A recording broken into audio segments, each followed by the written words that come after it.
China's cricketers, can they live up to the hype?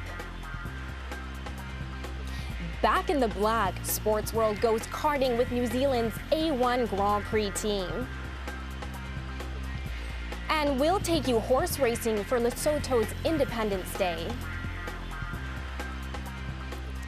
Welcome to Sportsworld, Al Jazeera's regular look at sport around the globe. I'm Farah Ismail. It's Olympic year and every sport wants to be associated with the host country, China, and its 1.3 billion people. Cricket is one sport trying to take advantage of all that potential interest. Ever since the Chinese Cricket Association was founded in 2004, the sport has been promoted in the country's schools and colleges. And now Chinese cricketers are hitting the road trying to impress.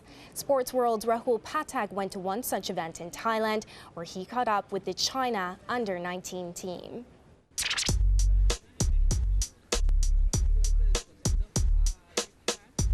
Right chain. Okay. Same as scarf. Right chalk one. That's the groin, okay boys? This groin, okay.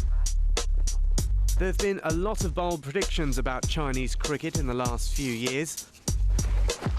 The question is, does the talent on the pitch justify all the hype? And just why is cricket so desperate to crack the Chinese market? Well, you can't call yourself an international game if you haven't got half the world playing. Of course, China's half the world's population. So once they're playing, you can truly call yourself a global game and get lots more activity, a lot more participation and a lot more investment in the game of cricket worldwide. Why are you watching them? Hey? What? What's wrong? If China doesn't become a major cricketing force, Concentrate here. it certainly won't be through lack of effort by this man. Come on, Fonso. Hey, big man. Come on, Fonso. Former Pakistan all-rounder Rashid Khan made his international debut facing the likes of Malcolm Marshall and Joel Garner. Come on, big man. Come on, come on. Looking good, boy. Well done. These days, as the coach of China's under-19 team, Come, quickly. You have to go off the pad, okay? he's watching bowling of a more gentle pace. Rashid's team have come to Thailand to take part in a one-day tournament organised by the Asian Cricket Council. It's the next stage in China's attempt to embrace a sport they call Shen Yundong. That's the noble game to me and you. Yeah, there is that talent. Just you can say this is just started.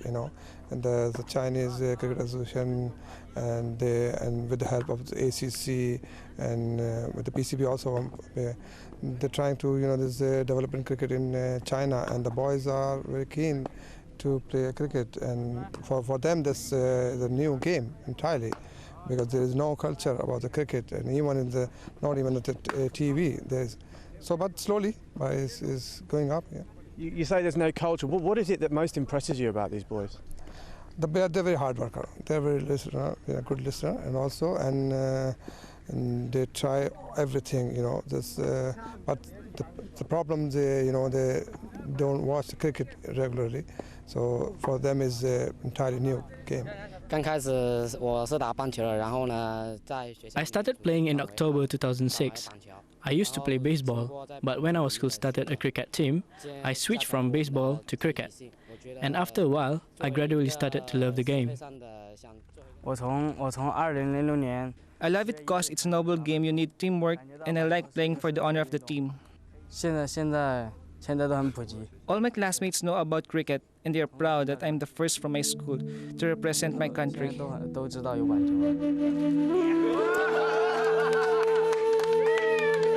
Not only is Yu the first from his school to play cricket for China, I'm almost positive he's the first to jump onto the back of a water buffalo.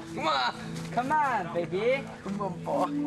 The tournament's being played in the northern Thai resort of Chiang Mai, an area famous for its paddy fields and rainforests, a far cry from the industrial Chinese city of Shenzhen, where many of these boys live.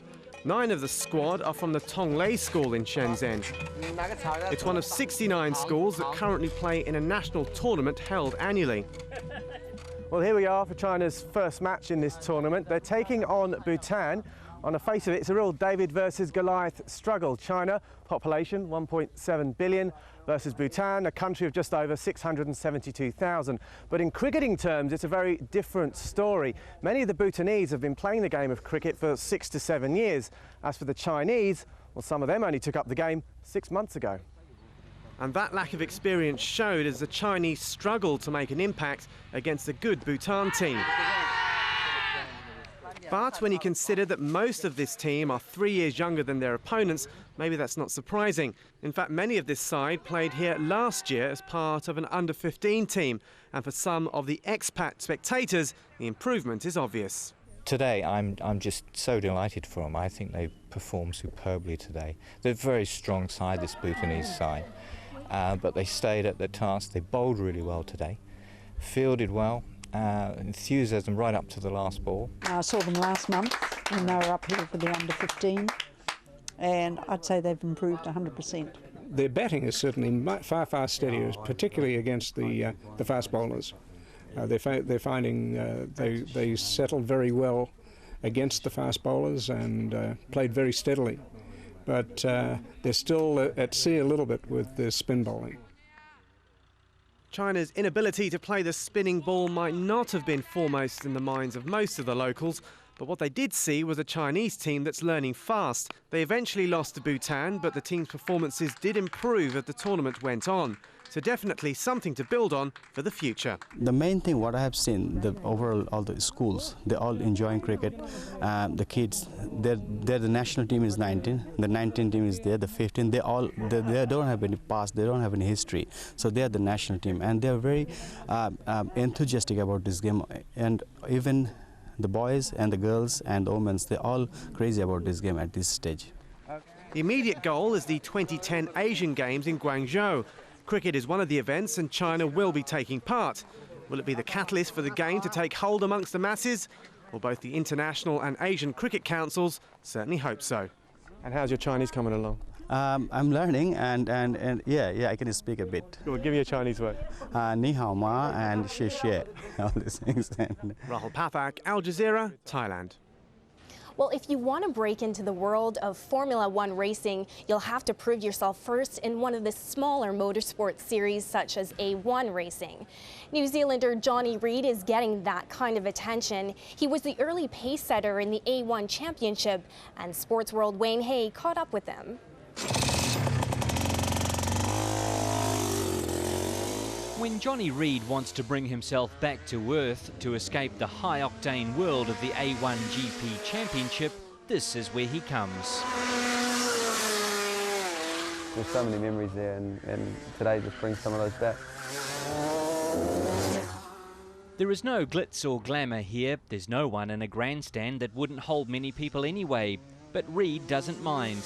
He knows every square inch of this kart racing track in an industrial area of suburban Auckland, and it's where he feels at home. Just to get out there and slide around and have a bit of fun, it's so enjoyable and just very relaxing. You know, I have many great memories in karting, and you know, I wish everyone out there could have the opportunity that I've had it. Like many top drivers, Reid started his career in a kart, but it's also what he keeps coming back to. During the off-season in the A1 series, this is where the 24-year-old trained. That's all I could afford to do. It's all, you know, while the Europeans and the Americans were racing in other formulas, that's what I was battling through. And, you know, I enjoyed it though, and it kept me sharp. Which is, of course, all important in any form of motorsport, but in particular in a series like A1, which is a one-make class of racing. The teams have the same cars, meaning no technological advantages. Any edge must come from teamwork and, of course, driver skill. And in Reid's case, he believes preparation is crucial. Hard work on and off the track. Right, Johnny, that German's behind you. All right. This machinery targets the neck and back and is used mainly for injury rehabilitation. But in Reid's line of work, it provides an ideal workout. He's just doing it purely to strengthen his neck, the muscles around his neck, to help stabilise his head and neck as he's flying around those corners.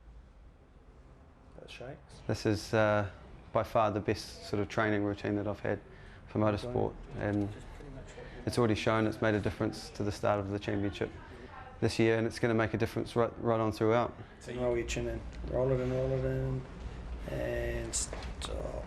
Yeah. Okay. All right. Good workout. Welcome back. Yeah. Any pain suffered is offset when he gets back out on the track for the fun side of training.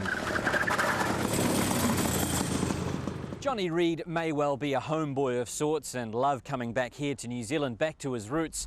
But don't be fooled by that. He has dreams, he has aspirations, and he wants to get to the very top in motorsport. And the top means Formula One. I'm still waiting for the call-up, if you like, as is many other drivers out there, and you've got to be one of the selected few. You've got to be in the right place at the right time, and you know, with what we're achieving in A1 at the moment, with race wins and you know, strong result last year as well.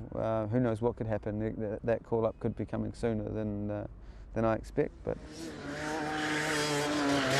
even if he does realise his dream and go all the way, you can guarantee he'll still be found back here in his downtime, back where it all began. Maybe then, though, there'll be some people watching. Wayne Hay, Al Jazeera, Auckland. Don't forget to have a look at our website, aljazeera.net/English, where you can get all the latest sports news and find out more about the show. Stay with Sportsworld, because coming up, we'll take you horse racing for Lesotho's Independence Day.